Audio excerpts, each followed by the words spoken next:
Teman-teman kelas 6, apa kabar? Pasti masih semangat untuk belajar bersamaku hari ini kan? Nah, hari ini kita ditemani oleh Ani loh. Halo teman-teman, aku Ani. Nah, dan jangan lupa juga siapkan buku catatan kamu. Karena hari ini kita akan belajar banyak hal menarik.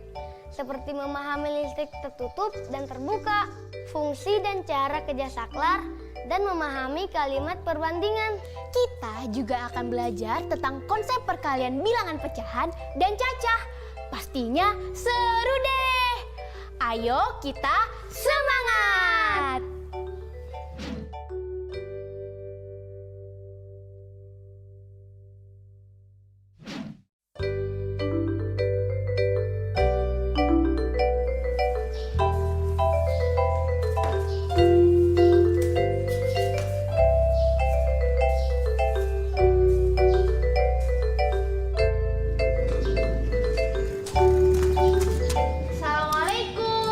Waalaikumsalam. Ani, nyari Arga ya? Iya, Bu. Sini sayang, masuk.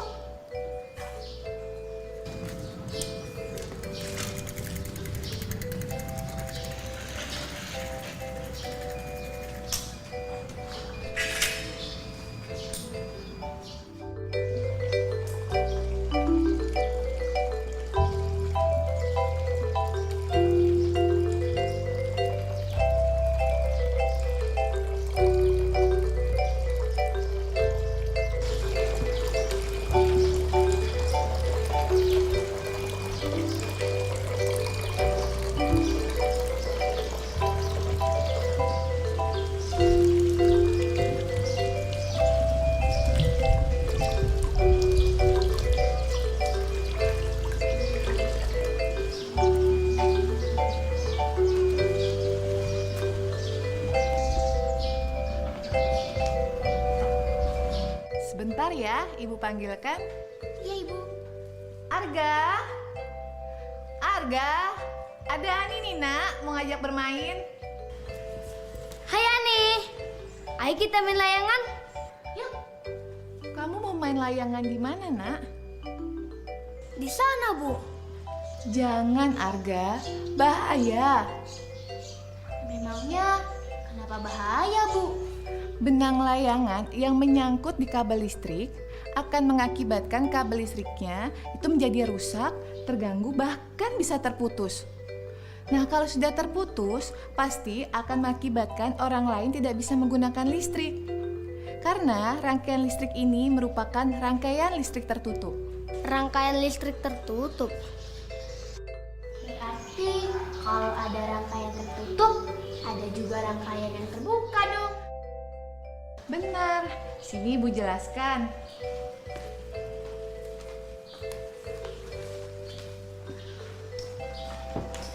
Jadi, rangkaian listrik adalah suatu sumber listrik dengan alat-alat listrik. Karena merupakan sebuah rangkaian, maka aliran listrik dapat mengalir dan dapat pula terputus. Jadi, bisa dikatakan bahwa rangkaian listrik dibedakan menjadi dua, yaitu rangkaian listrik terbuka dan rangkaian listrik tertutup. Kalau yang terbuka itu seperti apa, Bu? Ini adalah rangkaian terbuka. Mengapa disebut demikian? Karena rangkaian listrik ini tidak terhubung dan tidak mengalirkan listrik sehingga alat listriknya tidak menyala. Misalnya, Ibu pasang lampu di situ. Lampunya akan mati karena tidak ada aliran listrik. Kalau ada rangkaian listrik, berarti ada aliran listrik dan lampu yang menyala ya, Bu? Benar sekali. Menunjukkan bahwa suatu rangkaian listrik sedang terhubung dan mengalirkan listrik sehingga alat listriknya menyala. Jadi kalau mau putus satu nyambung listrik harus buka tutup kabelnya dong. Enggak dong, Arga. Nanti kesetrum. Teori yang dikatakan Arga sudah benar, tapi bukan memutus atau menyambungkan kabel dengan tangan gitu saja. Nah, coba kalian ingat-ingat, di rumah kalau menyalakan dan mematikan lampu dengan apa? Tekan saja saklarnya, Bu. Benar. Jadi, konsep rangkaian terbuka dan tertutup ini diterapkan dalam pemasangan lampu di rumah dengan saklar. Ketika kondisi saklar terbuka, maka lampunya tidak menyala. Sebaliknya, ketika saklar dalam kondisi tertutup, lampu akan menyala. Saklar yang ini kan, Bu? Iya, benar. Nah, sekarang kan lampunya mati. Berarti termasuk rangkaian terbuka atau tertutup? Terbuka. Sekarang coba kamu pencet saklarnya. Nyala. Berarti rangkaiannya tertutup, Bu. Nah, sekarang kalian sudah pada paham kan? Paham, Bu.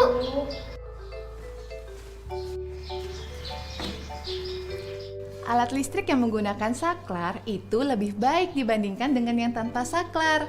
Karena saklar membantu mencegah bahaya yang timbul akibat korsleting listrik. Sekarang coba Aga sama Ani sebutkan apa saja alat yang menggunakan saklar. Oh iya, Ambu kalau lagi masak nasi ada saklarnya. Rice cooker. Benar sekali. Nah, sekarang coba Aga. Ayo, apa? Lampu belajar, Bu, yang ada di kamar meja Arga. Teman-teman di rumah, kira-kira apa lagi ya alat yang menggunakan saklar? Benar, senter. Lampu senter bisa saja mati dan menyala ketika kita mainkan saklarnya. Untuk membuktikan konsep tentang rangkaian terbuka dan tertutup, kita bisa membongkar sebuah senter untuk mengecek setiap komponennya. Ani, kita pura-pura main layangan aja. Yuk. Yuk pegang ya. 1, 2, 3. Aduh. Hei, nah masih pada penasaran ya main layangan? Nih, Ibu udah bawain buku catatan kalian dan juga Ibu bawa sebuah senter untuk ngebuktiin bahwa senter ini adalah rangkaian terbuka atau tertutup. Nah, teman-teman di rumah juga boleh mencoba percobaan ini di rumah ya. Lakukan ini bersama orang tua atau pendampingmu. Dan jangan lupa juga siapkan buku catatanmu. Nah, sekarang kita bongkar senternya ya. Oke. Nah, kira-kira kalian ada yang tahu nggak ya guna dan fungsi dari masing-masing alat yang ada senter ini? Kalau yang ini baterai, Bu. Fungsinya sumber listrik. Nah, kalau ini lampu untuk mengumpulkan cahaya. Kira-kira ada yang tahu nggak kalau ini apa? Besi. Emas. Ini adalah logam tembaga yang fungsinya untuk menghantarkan arus listrik dari baterai ke bola lampu. Nah, sekarang kalian perhatikan ya. Ibu coba pasang senternya. Nah, ini baterainya Ibu pasang sejajar. Nah, sekarang Ibu pasang lampunya di sini ya. Itu saklarnya, Bu. Iya, di belakang saklar ini ada yang namanya lempengan tembaga yang fungsinya untuk menghantarkan arus listrik dari baterai ke bola lampu. Nah, sekarang kita coba nyalakan ya. Wah, nyala. berarti senter ini adalah rangkaian listrik tertutup.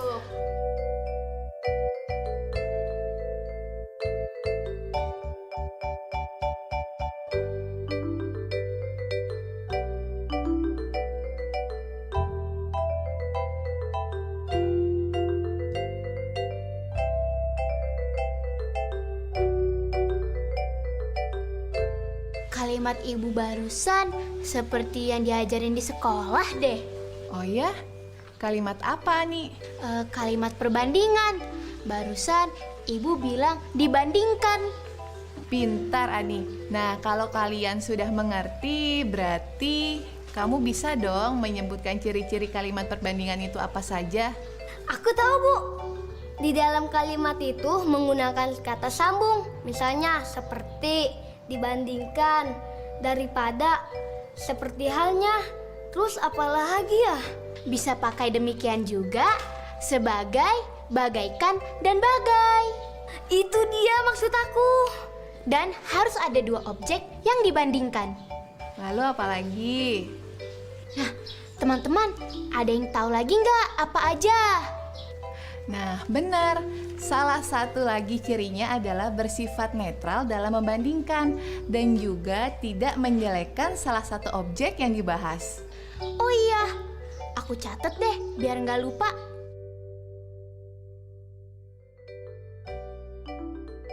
Kalau gitu, coba Arga dan juga Ani buat contoh kalimat perbandingan ya dengan kata sambung yang disebutkan tadi. Coba Ani buat kalimat pakai kata yang ini. Pakai kata sambung seperti halnya ya, Bu. Boleh.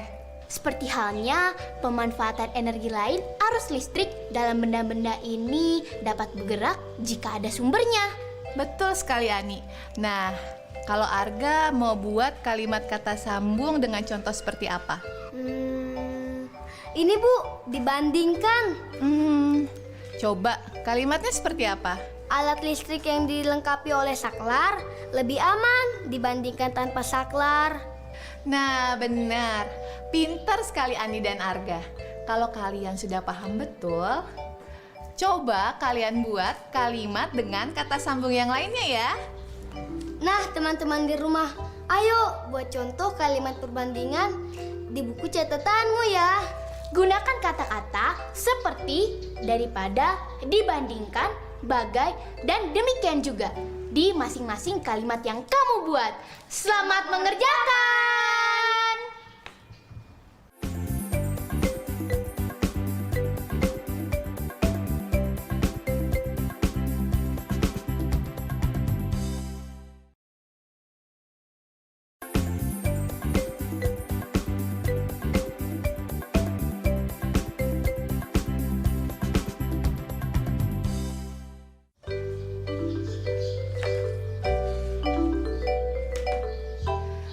Semangat ya belajarnya. Nih, Ibu buatin susu untuk buat kalian lebih semangat belajarnya. Asik, susu coklat, kesukaan aku. Terima kasih, Ibu. Sama-sama. Nah, kalian jadi pada mau main kemana? Gimana kalau kita sepedaan aja ya, Gak? Kalau nanti main layangan, bisa kena kabel-kabel listrik itu. Iya benar, bersepeda itu selain menyehatkan, bersepeda juga menyenangkan. Yang menyehatkan itu bukannya olahraga ya, Bu?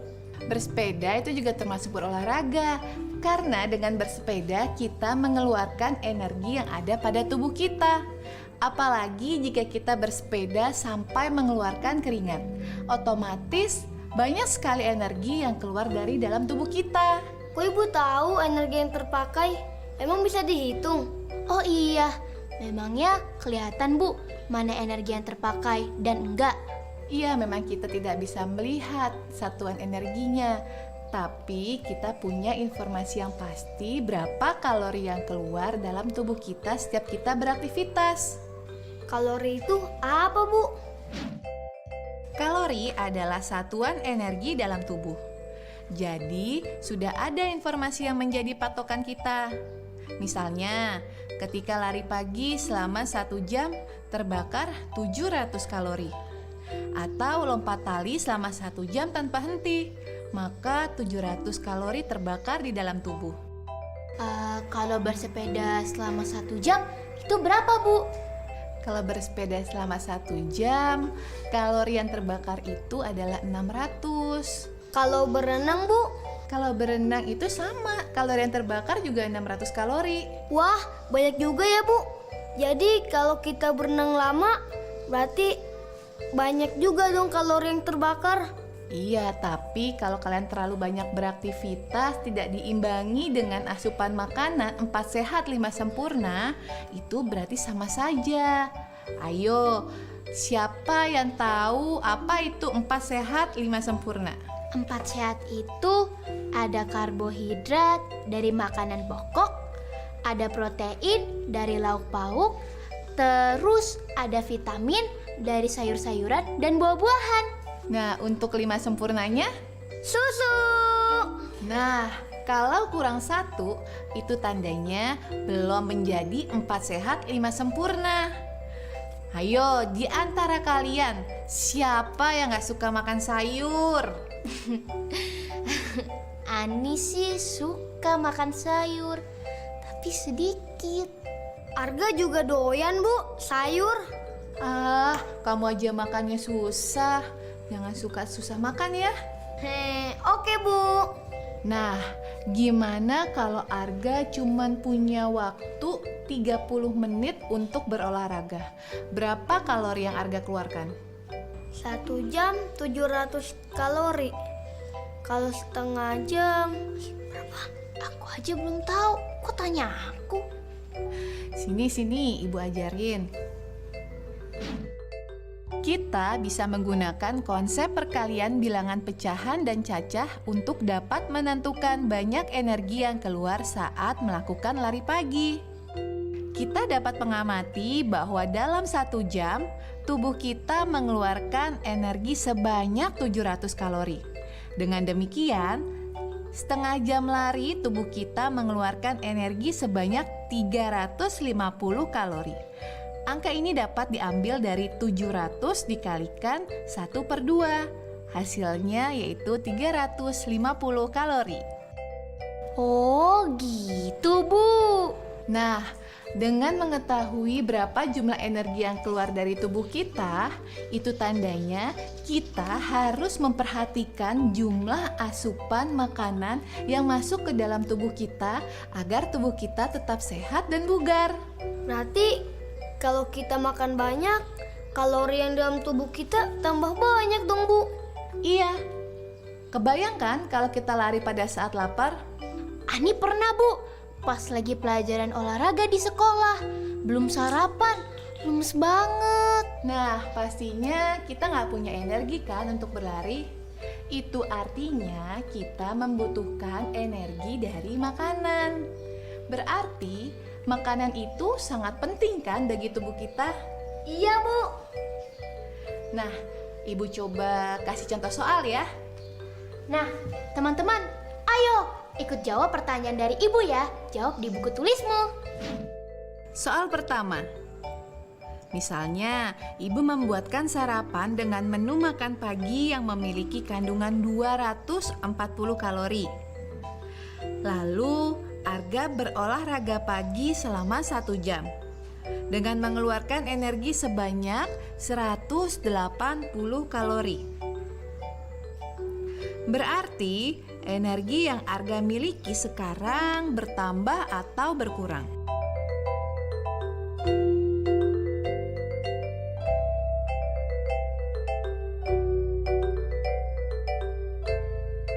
Oke, soal nomor 2.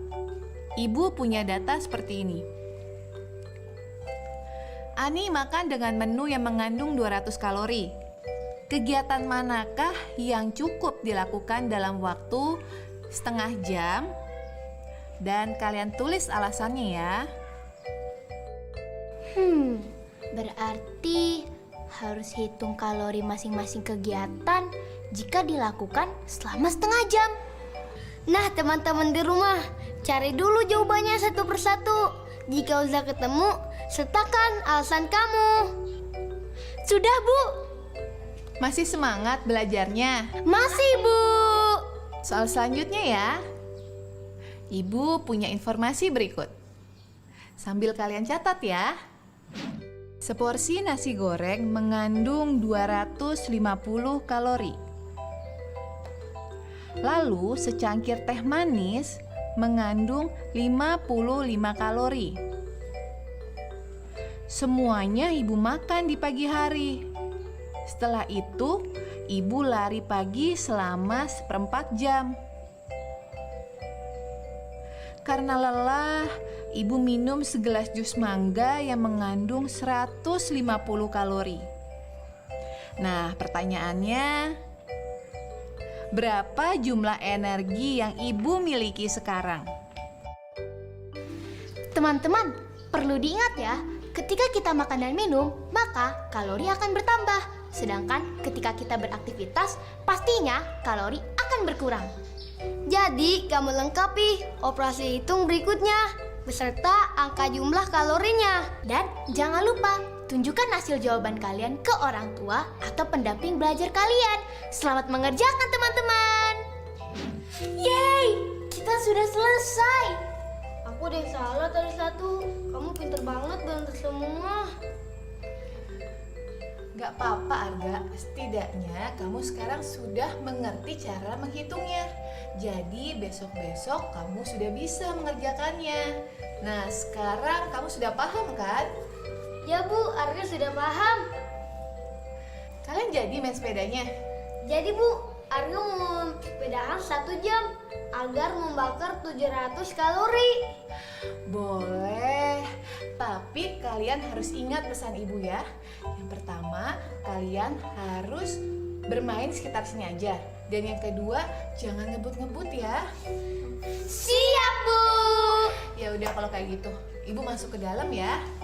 Kalian hati-hati ya. Ya, Bu. Ayo, ayo.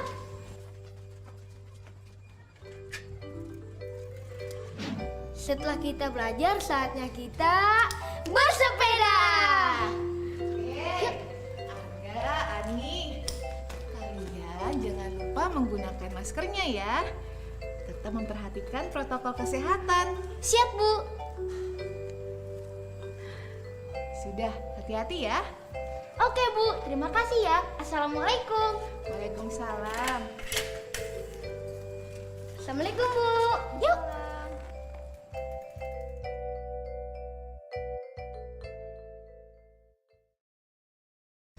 Tetap belajar dari rumah ya, teman-teman.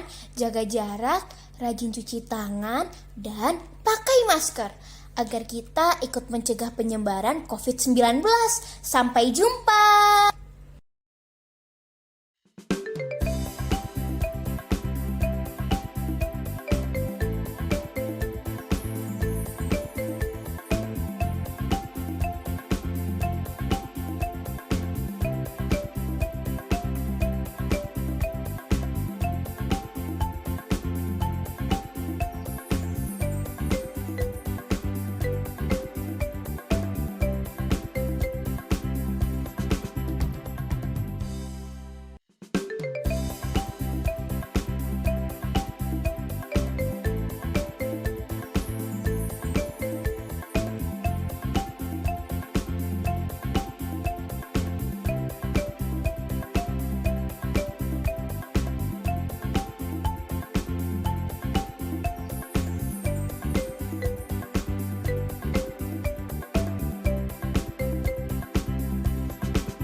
Sering-sering cuci tangan, gunakan sabun, pakai masker, menutup hidung mulut. Jangan lupa jaga jarak saat ketemu orang. Makan yang bergizi, jaga kesehatan. Anak Indonesia, anak Jangan kendor, jaga kesehatan.